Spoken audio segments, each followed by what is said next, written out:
Suena Historia, el podcast que te lleva al corazón de la música académica en Colombia, explorando la trayectoria y legado de sus compositores más emblemáticos. Prepárate para explorar melodías que narran historias, emociones que perduran y la magia de la creatividad sonora en Colombia. Bienvenidos a Suena Historia.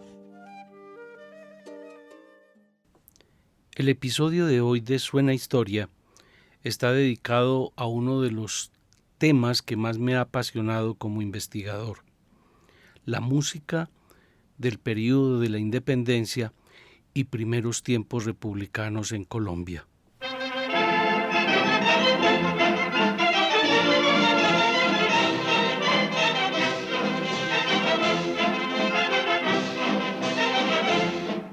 Uno de los asuntos menos conocidos, debatidos o discutidos sobre los años del período revolucionario que vivió Colombia a principios del siglo XIX, por las lógicas dificultades que implica conocer documentos de esa época, es el relacionado con su música. Sin embargo, los eventos que enmarcan esa época de independencia y primeros tiempos republicanos, es decir, entre 1810 y 1830 más o menos, se ha podido escuchar en la actualidad gracias a la recuperación de algunos documentos musicales de entonces. Estos nos muestran un paisaje sonoro sencillo que ambientaba con valses, contradanzas y bambucos, así como con música inglesa y francesa, además de canciones libertarias y elegíacas, el espíritu patriótico y revolucionario. Aquellos personajes y momentos se pueden apreciar muchísimo mejor al escuchar esas músicas.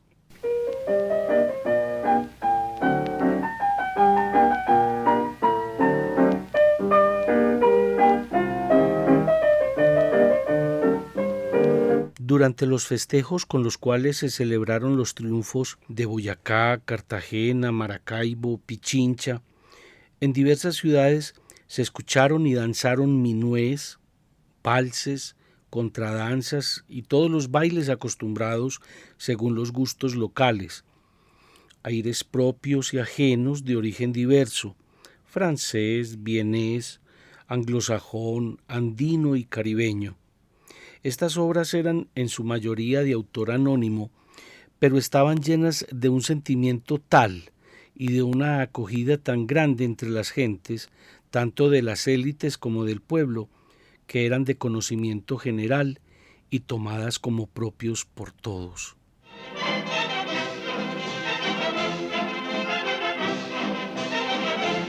Entre los bailes, ritmos, danzas o aires más populares y conocidos, entre todos destaca la contradanza, que no es otra cosa que un ritmo rápido en compás binario, compuesto por varias secciones de 8 compases que se repiten.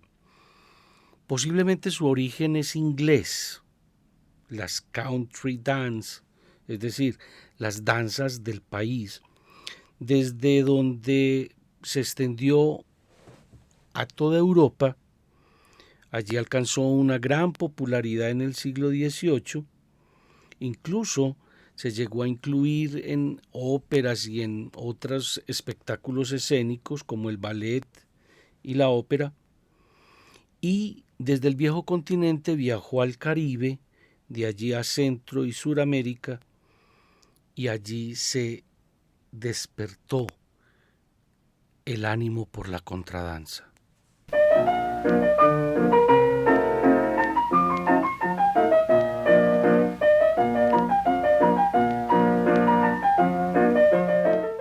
Entre los patriotas era claro que había que negar la música del enemigo español, y más en una confrontación bélica. La contradanza entonces servía para lograr esa oposición musical, pues se asociaba al aliado inglés. Por ello, las contradanzas incluso eran tocadas en medio del fragor de los combates y posteriormente en una instrumentación diferente, bailadas en los festejos del Triunfo.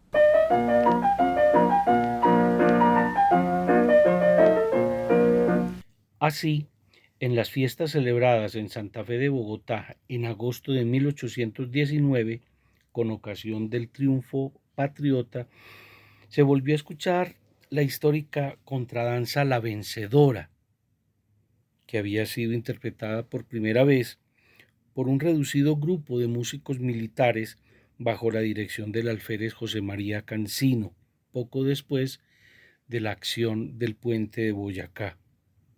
Cancino fue uno de los artistas soldados o músicos guerreros, también así conocidos, que a principios del siglo XIX, con su hermano Eladio, clarinetista y empresario musical, fue uno de los impulsores de los movimientos artísticos en la capital colombiana por los años que siguieron a las guerras de independencia.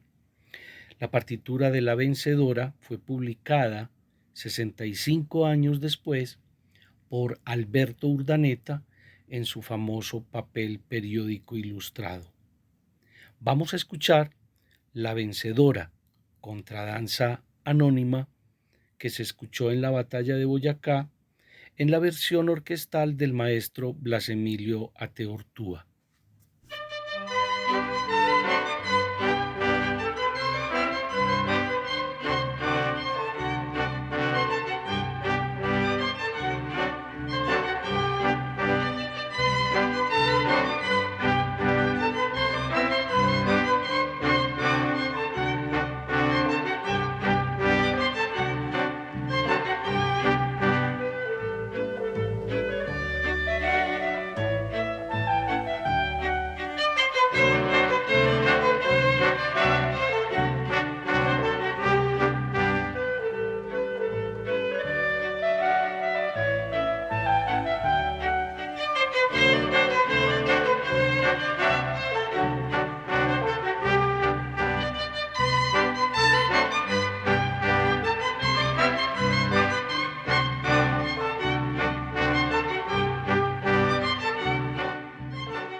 Otra contradanza muy popular en esa época fue La Libertadora, compuesta por el músico venezolano Silverio Áñez para el recibimiento del libertador Simón Bolívar y sus tropas durante su entrada triunfal a la ciudad de Santa Fe de Bogotá en agosto de 1819.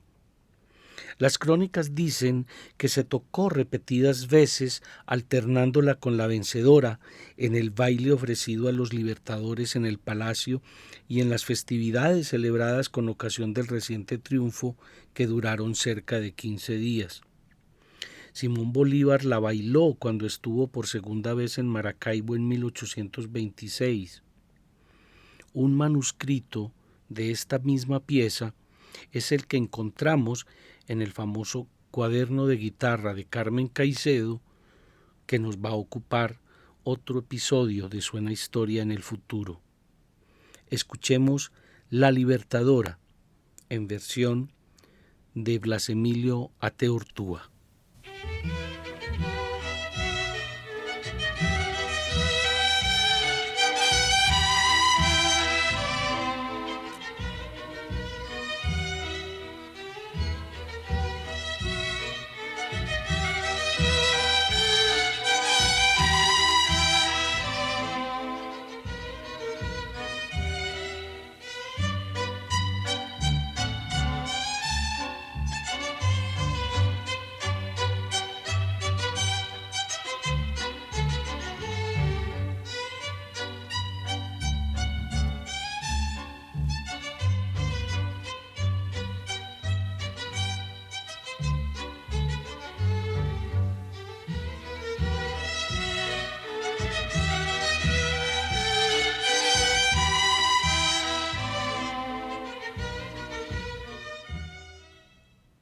Otra curiosa pieza de esa época, apenas conocida hace unos años, es la contradanza La Trinitaria, de autor desconocido.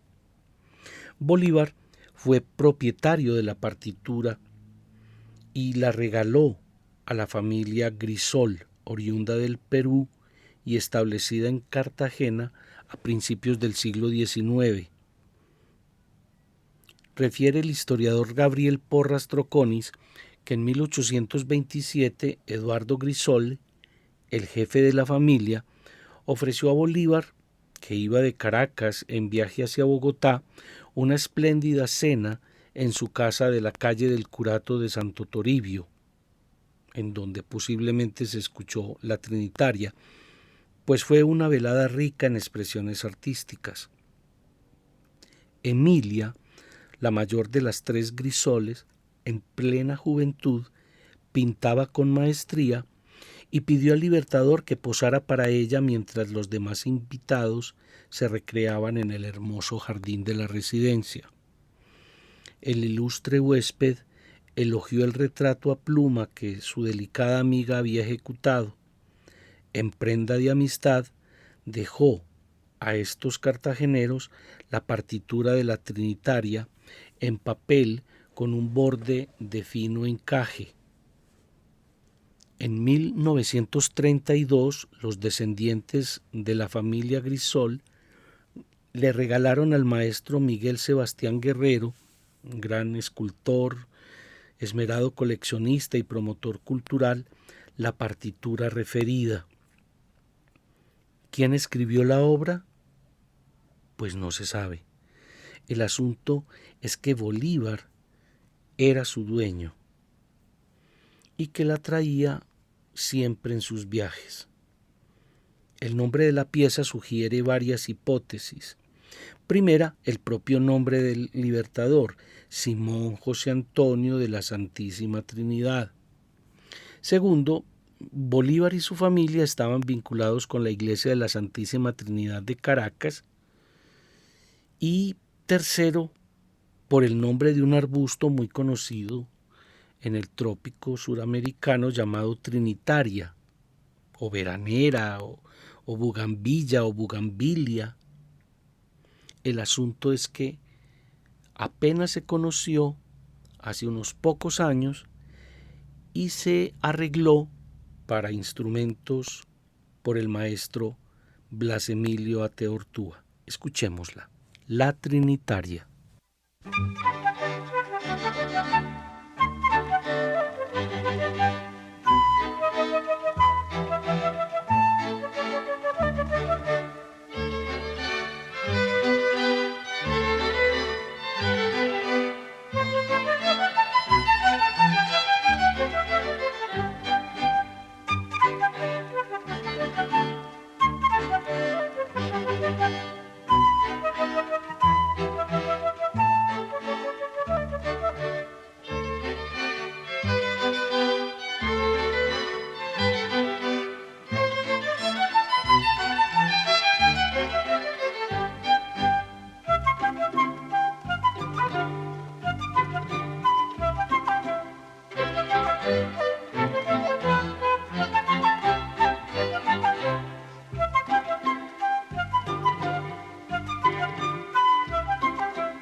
Los historiadores de la época de la Emancipación señalan que en medio del fragor de los combates, nada impulsaba con más vigor a los soldados en pos de la consecución de la victoria que los aires criollos populares tocados por la diezmada banda de los batallones. Uno de esos primeros aires nuestros, interpretado en medio de la lucha como expresión espontánea de júbilo patriótico, fue el bambuco. Dice Manuel Antonio López que en la batalla de Ayacucho, Perú, el 9 de diciembre de 1824, jornada que decidió la campaña libertadora del sur, cuando el joven general de brigada José María Córdoba profirió su vibrante y casi demencial grito de división, armas a discreción, de frente, paso de vencedores, se lanzaron las huestes al combate y repetida por cada jefe de cuerpo la inspirada voz, la banda del batallón Voltígeros rompió el bambuco, aire nacional colombiano con que hacemos fiesta de la misma muerte. Los soldados, ebrios de entusiasmo, se sintieron más que nunca invencibles. La remembranza de aquella batalla que selló la independencia de Perú ha rescatado inclusive el título del bambuco que se interpretó allí. Según investigaciones del músico vallecaucano Lubín Masuera, se trataba de La Guaneña, canción popular de la región de Pasto, atribuida a Nicanor Díaz, compositor de quien no sabemos a cuenta de qué y con base en cuáles documentos ha merecido ese honor. Guaneñas era el nombre con el cual llamaban a las mujeres que iban acompañando a los soldados en campaña. La guaneña era una canción de despecho. Independientemente de si fue cierto o no que la guaneña sonó en la batalla de Ayacucho entre las tropas patriotas, queda claro que también el bambuco en sus comienzos estuvo ligado a la música militar, en las bandas de vientos que acompañaron a los ejércitos en esa convulsionada época. Es decir, el bambuco también fue una música guerrera. Escuchemos La Guaneña, de Nicanor Díaz, música que acompañó posiblemente el triunfo de la batalla de Ayacucho en 1824.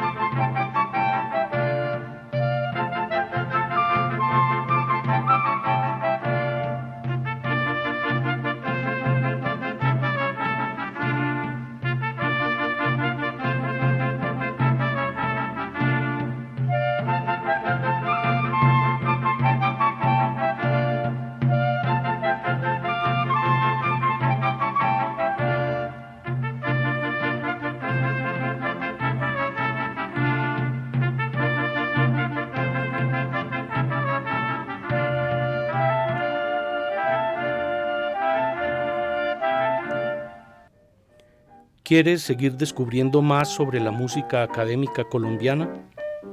No olvides seguirnos en nuestras redes sociales. Encuéntranos como Luis Carlos Historiador en Facebook, Instagram y YouTube para contenido exclusivo, actualizaciones y más.